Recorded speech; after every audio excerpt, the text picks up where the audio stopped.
Hey everybody.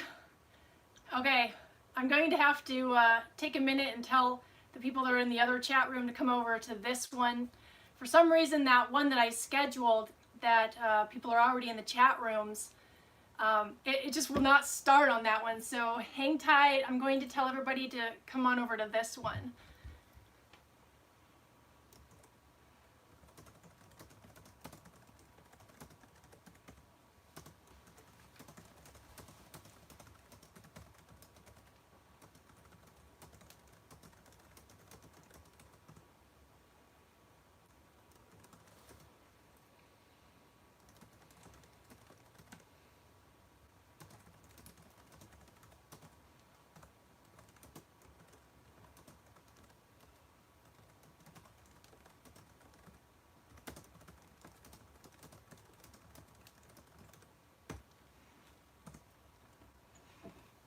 All right, let's see.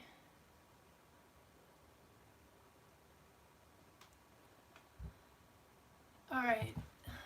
Okay, it looks like there's people on this one. So you guys can hear me, right? Can you hear me and see me? We are here. Can you hear me?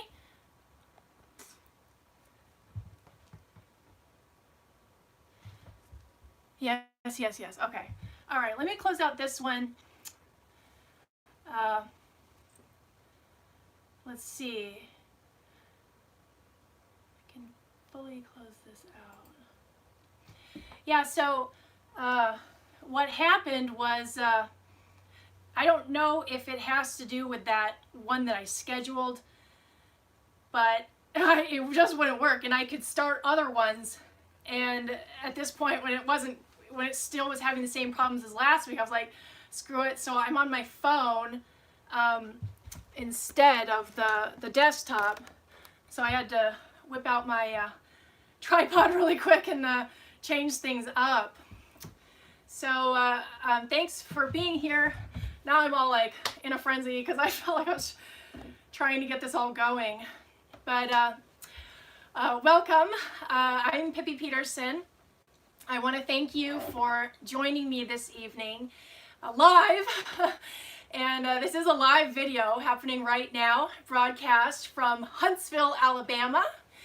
And I'm kind of a nervous wreck right now. Plus I was scurrying to trying to get it going. So, but I'm glad we're all here and it's working. I did want to do a live video just to see how it would go. Live videos are also easier than the editing one, which is what I put together weekly usually. And I've been so busy, not sure if many people know, but I'm going to school right now, and I work and traveling full time, and I love it all every aspect of it, but it just takes a lot of time, particularly my accounting homework. So unfortunately, I don't get to go sightseeing a lot and all that because I'm at home working or studying all day. But anyway, I thought it might be a fun and advantageous time to do a live video. And I've also had other people asking about it to see if I would do that. And I want to go over a couple items first while I have your attention. First, I just want to thank everyone for their support and for following the channel and being part of it. And on a similar note, I still have 3 of my original shirts. These are the original shirts. It says Righty Roll, let's go. And these shirts are my original ones, and what's cool about them is unlike what most people do, I actually ordered these shirts, blank t-shirts myself. I picked out like the material and the softness and even the cut. It's like a nice slimming cut. And I ordered them, and then I brought them myself to the printers, and I was at the print shop when they were printing them to make sure that the color was right and all that.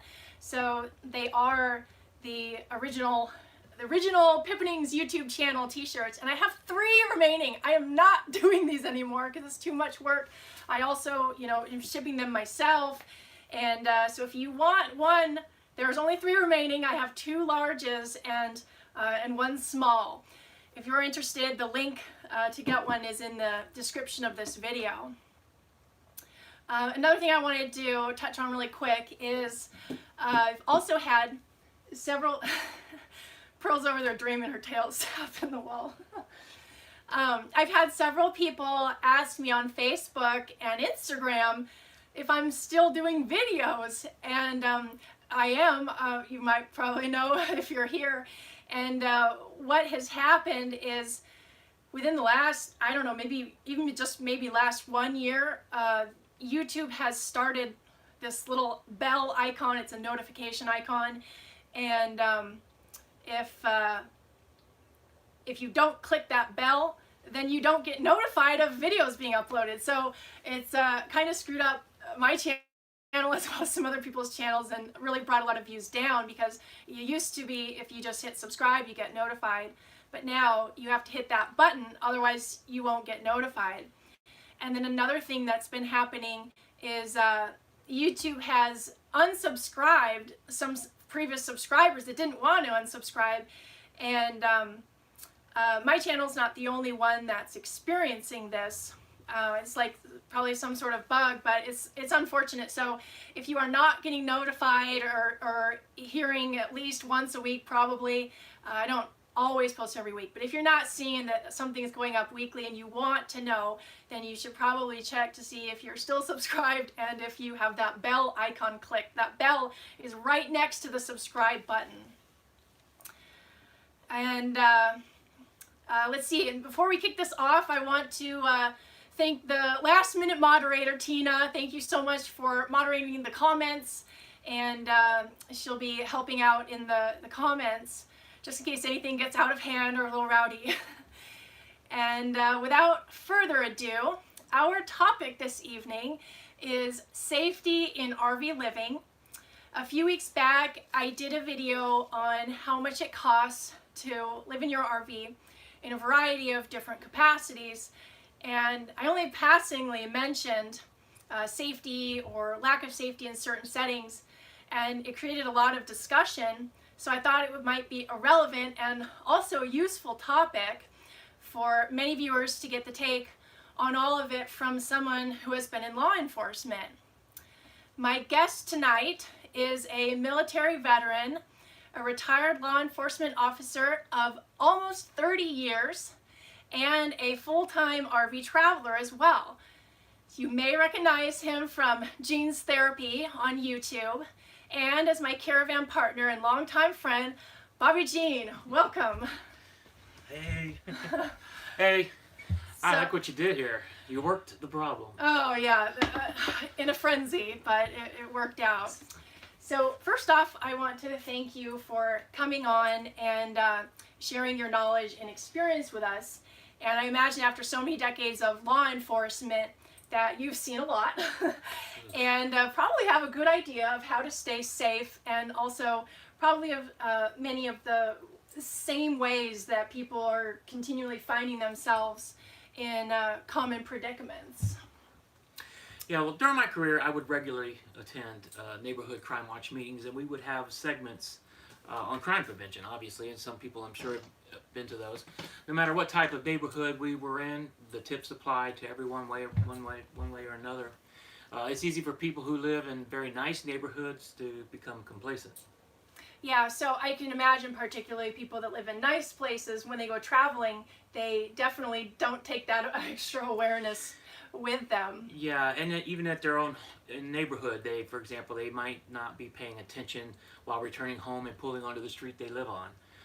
They don't take a quick scan around the neighborhood and possibly spot something like a suspicious car parked alongside the road, a stranger on a bike with a backpack riding around real slow, looking at everything. Yeah. Those are telltale signs that something is up. Nice neighborhoods with more expensive homes have more desirable property inside that the crooks want. So that's actually a good point too, is just if you maybe live in a nicer neighborhood, it doesn't mean that you shouldn't become that you're safe, right?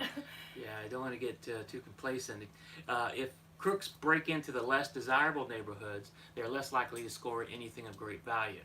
So they cruise the nice neighborhoods looking for targets like a lone female returning home at night, sitting in her car door open, rummaging through her purse, Right. totally unaware of what's going on around her, she's the perfect victim. Yeah. Now, would you get a lot of reports like this kind of woman doing that? Absolutely, and it's totally preventable. It's important to be aware of the criminal mindset. So have your keys ready when you exit the car. Don't linger. Situational awareness. Assess your area as you arrive. Scan the neighborhood and the property while you're arriving. Not trying to fearmonger here, just common sense of awareness. Sure. Now, how would you translate this into like RV living situations? Well, in our world of traveling campers, we have those rules, but we also have others that would more specifically apply to our lifestyle. Most RV parks are quite safe and located in safe areas. However, I have seen some very questionable RV parks and campgrounds that I would be on the guard more so than others. If you have to drive through some sketchy neighborhood to arrive at your RV site, it's the unfortunate truth that there may be a greater chance of some criminal mind wandering into your RV park looking for targets of opportunity. Sure. Don't let the fact that the establishment looks clean, is well taken care of, which would make you pay less attention to what is capable of wandering onto the property or camping out in the woods. Many of our fugitives from justice hide within wooded areas. Do you think that fugitives that are hiding in wooded areas, are they like just passing through, or I mean, are they like living there, or what? Some keep moving, some take up residence in a car or a vehicle of some sort, some may be in tents or build a shanty out of tarps and boxes or something. I think I've seen some of those, even on the side of the highway. We would regularly go into the woods in our jurisdiction and make consensual contacts and run them on teletype, which is just our national computerized database to check for warrants. And we were able to locate fugitives wanted for violent felonies. Well, what kind of lands would these be on? Are they like BLM, or are they, I mean, campgrounds, or where would they be at? These were mainly the wooded areas within the city limits of our jurisdiction. Criminals we would contact in RV parks or campgrounds were usually in the process of actually committing a crime. It's happened here. We are at a very busy RV park here with beautiful surroundings, well removed from town and other residents. But I spotted a damaged Ford F-150 occupied by two sketchy, scruffy-looking males. Not campers. Not campers at all. They could have been driving in to say, maybe we want to camp here and let's look for a site. But or go see friends. Yeah, listen to your instincts. Cruising through the RV park extremely slow, up and down every lane. Yeah, they were. I mean, there was a lot of lanes at the campground, and they were literally going down every lane and looking in every RV spot. It was really obvious. Yeah. Well, okay, wait. It wasn't really obvious. It was obvious to you. It was obvious to me. Not to me. I didn't even pick up on it. Yeah, and everybody else has got their head down, banging in steaks or working at the grill or whatever. So I got back in my car and I followed them, taking down their tag and their descriptions. And as they exited the property, I wanted them to see that I see them. And they waved at the host on their way out, and he waved back, smiled. So I asked him, I said, you know those guys? And he says, no. I said, well, they just cruised through three sections of the RV park, up and down every lane, looking at everybody's stuff and what's sitting out.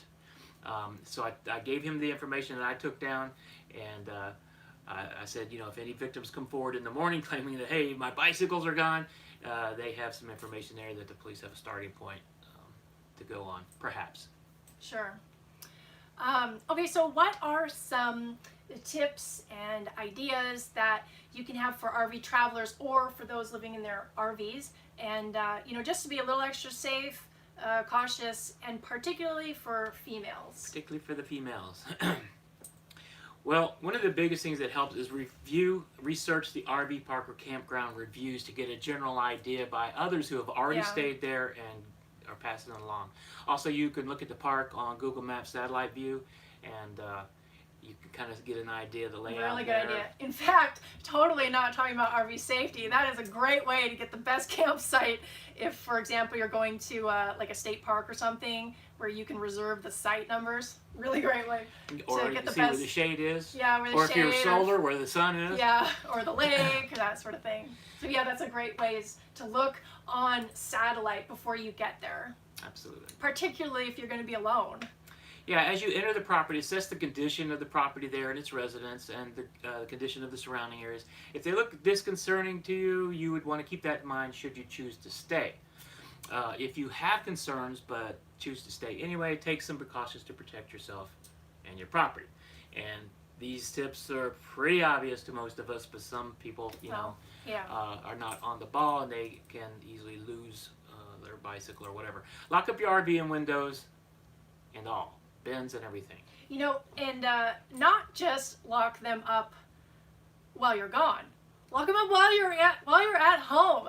I always lock my door, even if I go out to the truck, come back in, I lock it.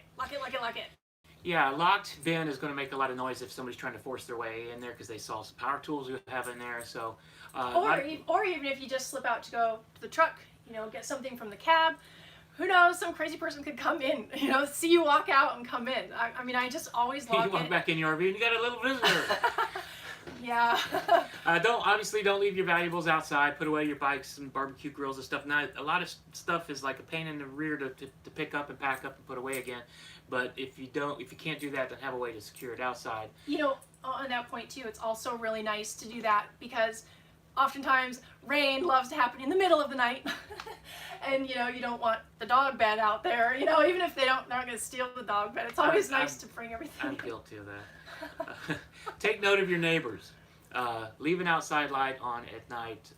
Not something that's going to, planes are going to try to land there because it's so bright, but something just to illuminate your area around there. That helps keep bad guys away a lot better. And then you can also, if you suspect something, then you can also look out. And you can see them and they can't see you if it's shining outward. What do you think about, this is something I just thought of, what do you think about, let's say they didn't have the light on, but let's say it's a female who's alone, and somebody's knocking in the middle of the night and they can't see out. What do you think about turning on the light? Then that person knows you're home. Yeah, turn the light on outside, not inside. Well, that's what I'm saying, but is that okay to be like, if you choose to speak hey, to I'm them, looking at you. Illuminate them so everybody else Okay. can see who's Okay. there too, because your other people are going to be watching, paying attention to what's going on. Be aware of your surroundings is the main point here. This is very important. Take note of vehicles driving through the property. Is the occupant or occupants carefully scanning the campsites, driving super slow, not parking but driving around randomly. Same goes for people on foot or on a bicycle that are acting suspicious and they look like they don't fit in. Don't feel like, oh, who am I to judge or profile or whatever. If it looks like a duck, walks like a duck, be smart. Or trust your instincts too, right? That's why we have them. Yeah, absolutely. Head on a swivel, as I always like to say. If you see someone or something that looks like it might be up to something, jot down a description, tag, vehicle, the direction to travel, pass it on to management, and they can keep an eye out as well. Inform everybody, hey, did you see that truck driving around? He was looking at your grill. And like I said earlier, if there is a crime reported the next day, the police will have a starting point to possibly recovering that property, and I'm sure the victim or the property owner will appreciate your efforts. If you are boondocking in a remote location while out and about, wear a belt knife or even a pocket knife. Check the local laws that you're staying in. Better yet, get your concealed permit where you are able to legally carry it for the best protection. And always carry your cell phone with you. Why would you not? Always. If you're a solo female traveler, especially if you enjoy boondocking in beautiful remote areas, you should have an even greater level of heightened awareness. Which can be really hard if you just don't naturally have that. But it's so important. Yeah, the trick here is to kind of look like you're not solo for the most part, such as there's some tricks, like in some of you I know do it. Place 2 chairs outside your RV. Place a pair of size 12 men's work boots outside your RV. Have a dog. Size 12, not 13. 11. Have a dog that barks when somebody knocks at the door. If someone knocks and you're not expecting anybody, make sure you have a way to see, like you were talking about, who is there, and talk to them through the door should you choose to talk to them. If you don't know them and you know it's not the camp host or whatever. And be prepared to quickly arm yourself if this unusual situation turns to escalate into something criminal, and have your phone with you if someone knocks.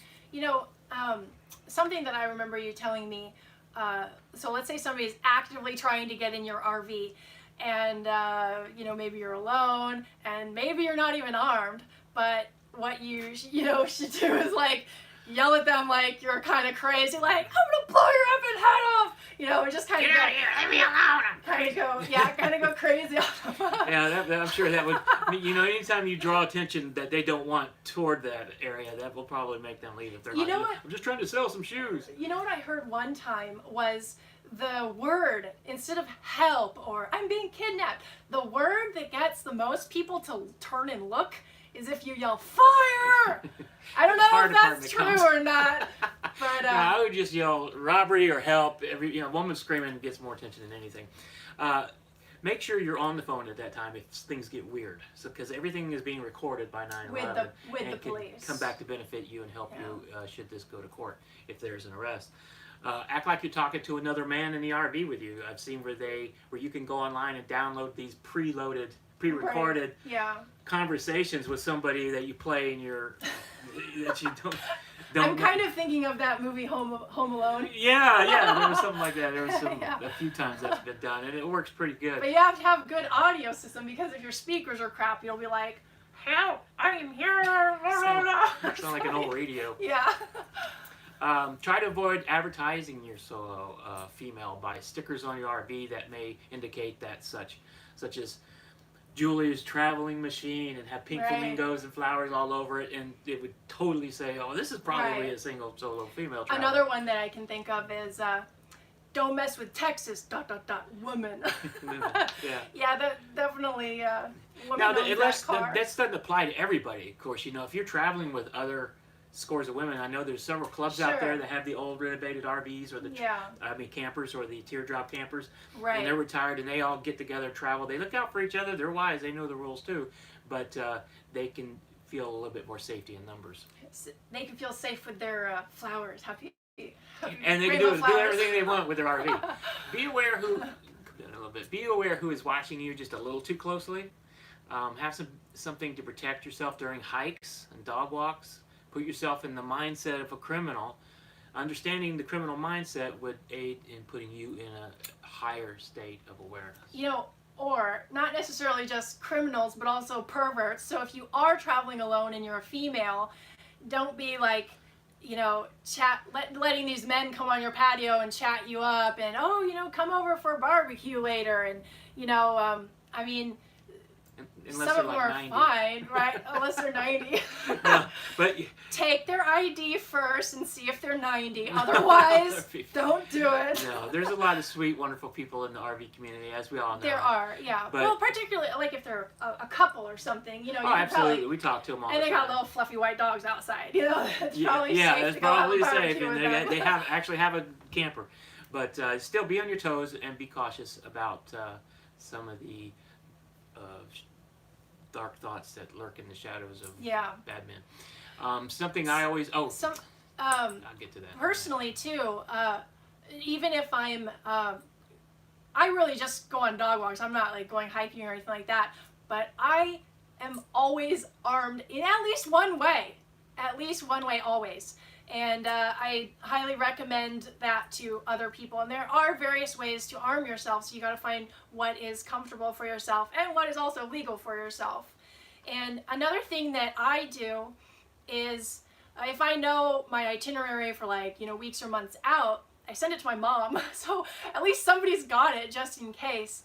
And another thing on top of that like just totally hits it home is I have an app that I share with my mom and my dad, and they can see where I am in real time, and I can see where they are in real time too. Those are really good points. Yeah, so if my mom's not answering the phone, I can see she's at home. I keep calling. Yeah, and again, this may all sound like some pretty obvious precautions, but you'd be surprised how many are completely unaware and don't pay attention. They get lackadaisical because they've been traveling full time for 5 years and nothing has ever happened, but it only takes that one time. You let your guard down. Right, and then you're like, oh man, why didn't I, you know, I should have just done this. Because Yeah. it's not an extra harder step, you know. It's really just the key is situational awareness. Be aware of what's going on behind you. You know, I've been in the grocery store many times and I've seen women looking at the soups, you know, trying to pick a soup and their cart is behind them with the purse sitting wide open. I've done a lot of reports on those. Yeah. So And there's a lot of people that have no idea that something suspicious is going on right there, and they're about to become a victim. So it's Yeah. just all about just pay attention, head on a swivel, You look know, around. something that probably the point that I most want to drive home, particularly to female viewers, is, or even anybody, is I not being exposed to like crime and stuff. I was, embarrassing enough, I'm surprised how much I didn't believe that it happened. But like that stuff on TV, you know, movies and stuff, you know, I thought, oh, TV movies, whatever. But that's like really going on like every day, and you know, Yeah, different yeah. parts of the Job country. security. Right. Yeah. So you might think. I mean, just the biggest point is don't think that you are totally aware. You know, or really just take a moment and, you know, even before doing anything, think about what ways can you keep your head on a swivel. What do you need to look out for, and always just be really mindful of that. In fact, there was one time. This was in.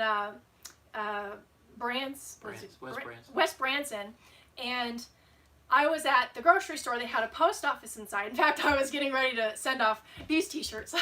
And so I was standing at the passenger side of my truck, kind of using my truck seat as a counter to package up my shirts.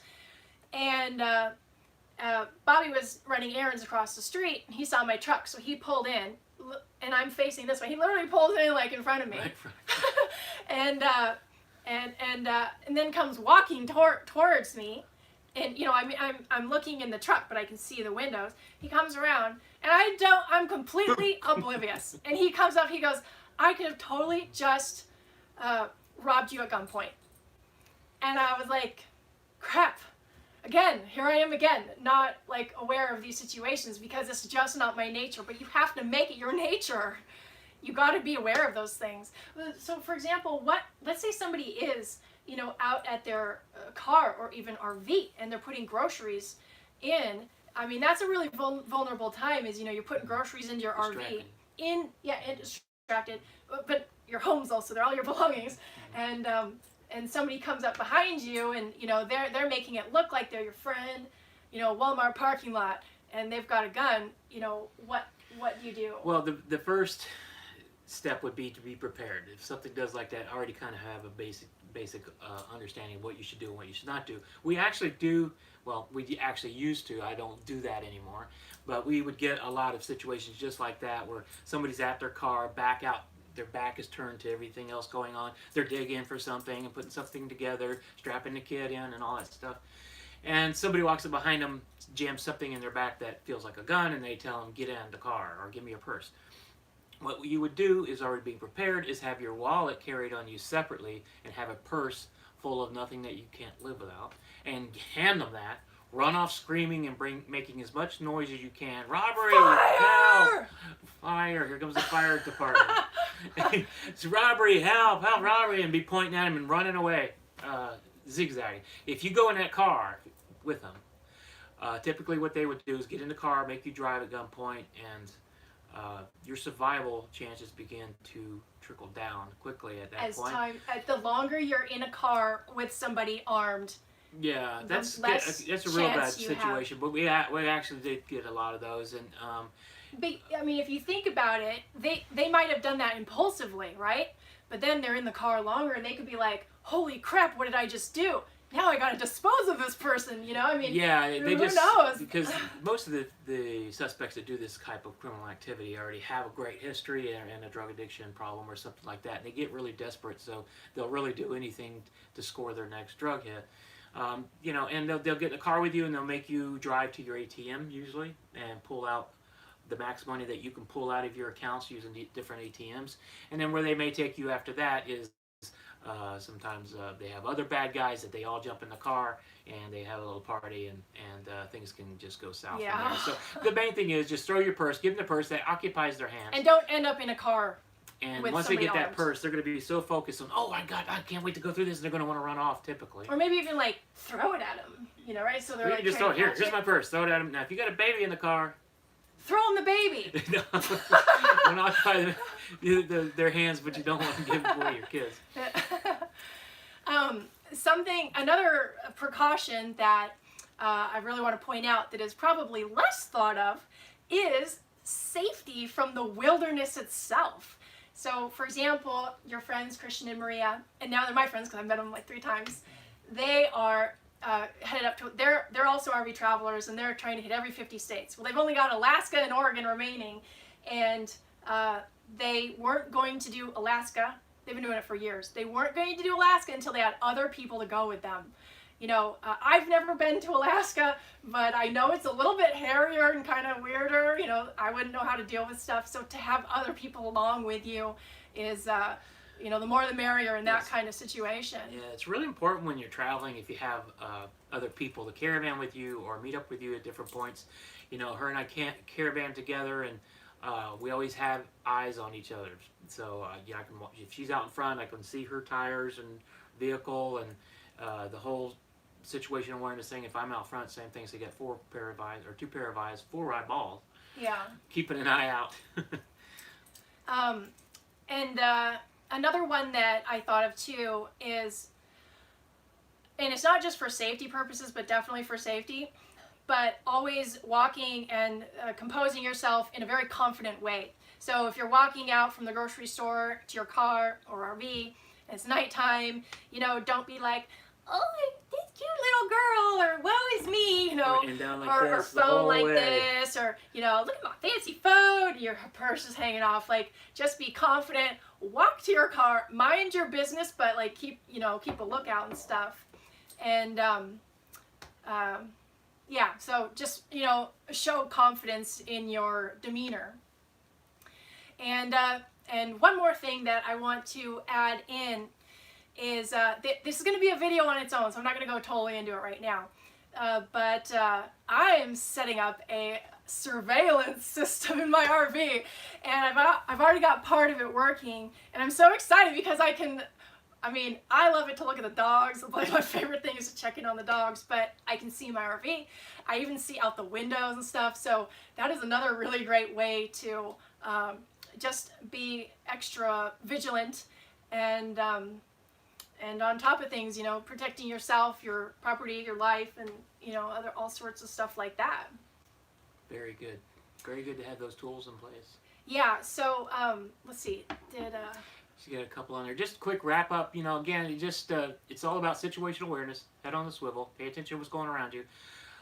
Most people that you're camping with are just fine. It's the people that aren't legit campers there that come in looking for toolboxes or something that they're going to come back late at night and pick up and relieve you of its possession. And that would be no fun. She does it a couple times. So let's see. I want to thank. There's a couple super chats, and I want to thank Matt. Thank you so much, and Tony Harmon. Thank you so much for that, and thanks to everybody for supporting and participating, and just tuning in. And let's see. Okay. So this is the moderator. Unfortunately, on the little screen, it's just impossible to Can't see read the the comments. comments So I asked her to text any questions and stuff like that. So she said there are not any, but I will be reading the comments after this is done. So and I can respond to them then. And I think once the video's not live, it goes to regular type of comments. So anyway, that is a wrap for this evening. And if you have any other security-related additions that you'd like to add or stories, please leave them in the comments. I'd love to read them, and I'm sure everybody else would love to hear experiences and, you know, some of your tips or anything that you want to add to that. And also remember, if you want one of the last 3 t-shirts, there's 3 remaining. So that's the last thing. And thank you guys so much for watching and tuning in. Stay safe out there, and we'll see you next time. I'm Bobby G. And I'm Pippi Peterson.